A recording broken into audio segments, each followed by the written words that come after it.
So Manchester United edge it out on top in a tense, fiercely competitive Premier League game against the mighty, massive Burnley.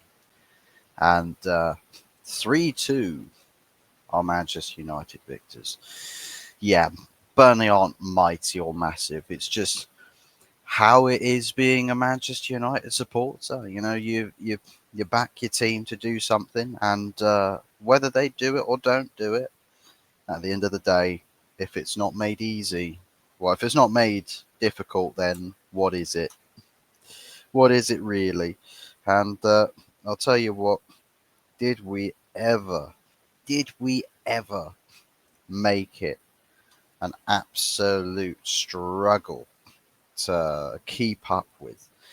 And it really did feel that way. I mean, it's, I suppose, the problems of the past coming back to haunt us again, where we have a team that creates chances, a team that players get into goal scoring positions, but then the execution just ain't there.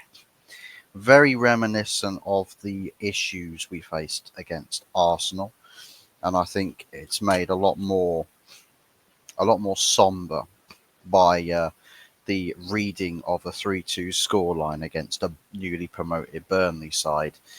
People think, oh my God, that must be an absolute shit show of a performance that United, given the winning goal was scored from a penalty in stoppage time in the second half, should probably tell you, hey, Manchester United were absolutely abysmal in this game. But actually, the weird thing about it is that in front of goal is where the worst of the woes really was, right?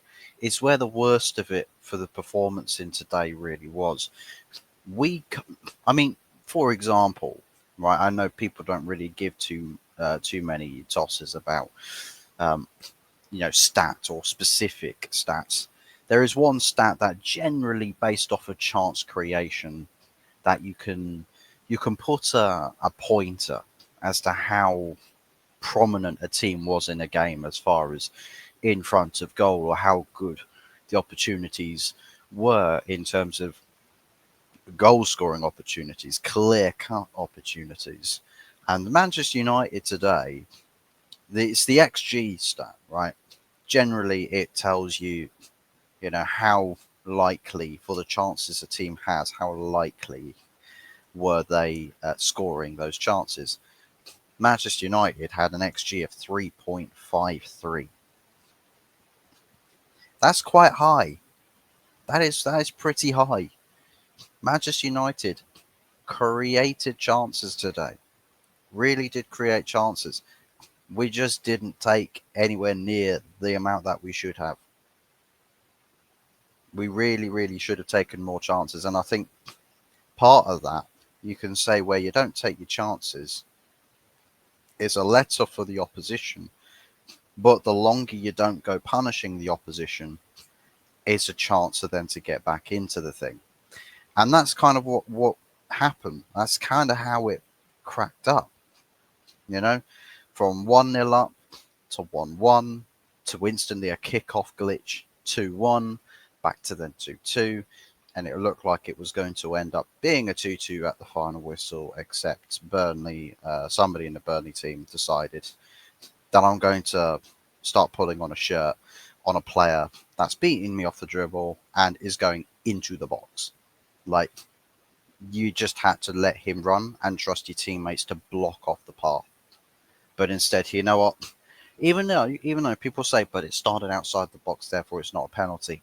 Well, actually, if you're tugging someone's shirt and they go into the box and they fall down from you pulling their shirt, yeah, it's a foul that ends up going into the box. So you could say that's probably why they've decided after a VAR review that it was going to be a penalty at the end of the day. And hey, Mason Mount's one, that one had a similar feel to it.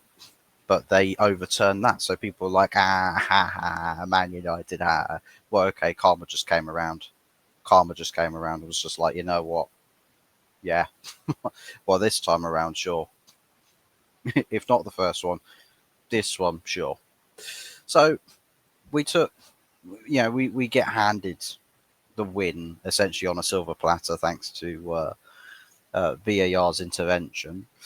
And ultimately, we come away with the 3 points. But based off of the approach to this game, I wanted to see Amorim just go with the strongest 11 possible, not really, mess around a little bit with experimentation. I just wanted to guarantee us get 3 points.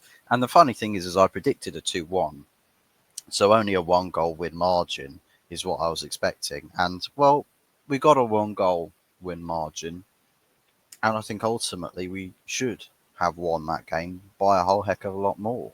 The game should have been put to bed by half time. That's just the nature of the beast with this. We need, if you're going to be winning games and beating teams, you have to be taking your chances. You have to show the clinical edge, and we just did not have that. And in spite of it, still put 3 goals in. So it's only just about enough. But United can't rely on that. They can't ride the luck on just surviving. They've got to convert more. They've got to execute more. They've got to bring more goals to the table. Show a lethal edge. Put games to bed. Put teams to the sword.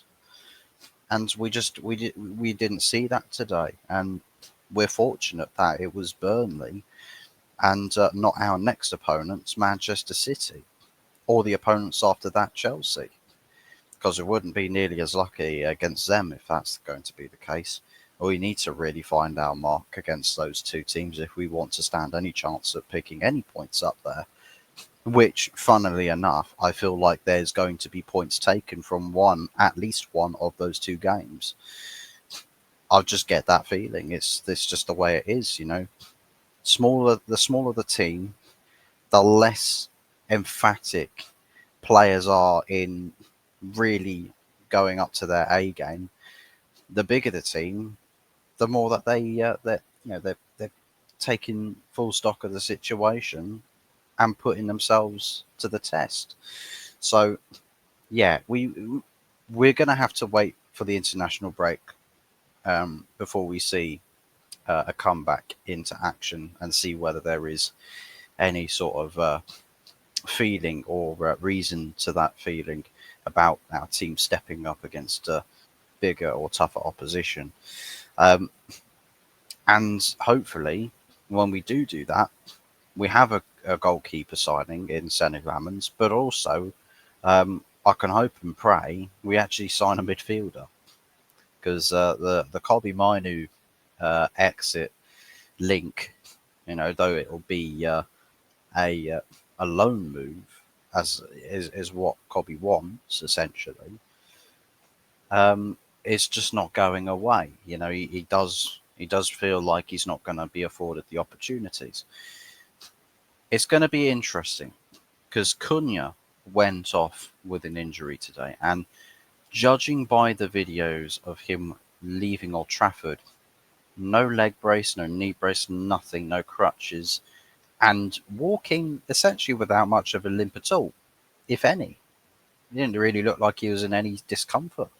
Just walked in out of the stadium. So I think, given that he's got an international break now, if it's nothing major, I'm sure that he will just probably be doing some light rehab, just to get him up to scratch again across this international break. And then we'll hopefully see him back in training in time for the return of the football after the international break and preparation for City, because we definitely do need Cunha in that team for what he does provide for the players up top. And yeah, that's pretty much the summarization of it. It's just we need to be taking our chances because though Amarim's, there's a lot of people that say, "Oh well, fuck Amarim, fuck this guy. This guy's finished. You know, sack him." Yeah, sure. You lose to Grimsby in the nature you did. That's a sackable offence. It absolutely is. But the approach on a tactical aspect today, it's not a crazy scoreline in favour of Man United because Man United players on the pitch on an individual basis were not burying the chances they should have been. You know, with other, if give us a clinical Man United side or clinical Man United players that are on fire, that Amarim coaching today, Burnley get absolutely smoked, completely buried alive. But that's not the case. Back to individuals, back to players in attack or elsewhere on the pitch not taking their chances. Goals being let in from mistakes from individuals, and ultimately the scoreline perhaps not telling the complete story. So yeah, let me know what you guys think in the comment section down below. Above all else, I am just very glad and relieved we've got 3 points on the board from this game. Doesn't really matter at the end of the day how it's happened. The fact is it's a win. It's 3 points. We're not sat in the relegation zone right now. We are indeed in the top half of the table. I know. I'm feeling a bit of a nosebleed coming on right now. We're so high up the table. It's incredible. But ultimately, we can't also ignore the fact that we are in a situation where we have this underlying condition in the team where molehills, tiny little bumps in the road, are cataclysmic in effect for Manchester United. Where a speed bump for Manchester City is a speed bump. For Chelsea, it's a speed bump. For Arsenal, it's a speed bump. For Liverpool, it's a speed bump. For Man United, it's quite literally Chicxulub getting absolutely, you know, right into the Yucatan Peninsula again. You know, Chicxulub just smashing into Earth and eliminating pretty much all life on Earth. That's Man United's, you know, outcome in through the minor encounterments of the minor inconveniences. We make mountains out of molehills, to put it simply, and hopefully, the mountains we can make into molehills. If there's a world where that becomes a reality, I'll welcome it. But let's see what happens across this international break, and let's see what happens until end of day Monday, guys. End of day Monday is transfer deadline day. So yes, hopefully we've got a couple more deals in through the door because Golani knows we need them. Absolutely need them. But don't forget, comment, like, and subscribe to the channel. And if I may also say, it's a bit of a weird one because video before last, the Fulham one, had 152 views. The last one had 2. YouTube, what are you smoking? What are you smoking, YouTube? Your algorithm is on crack.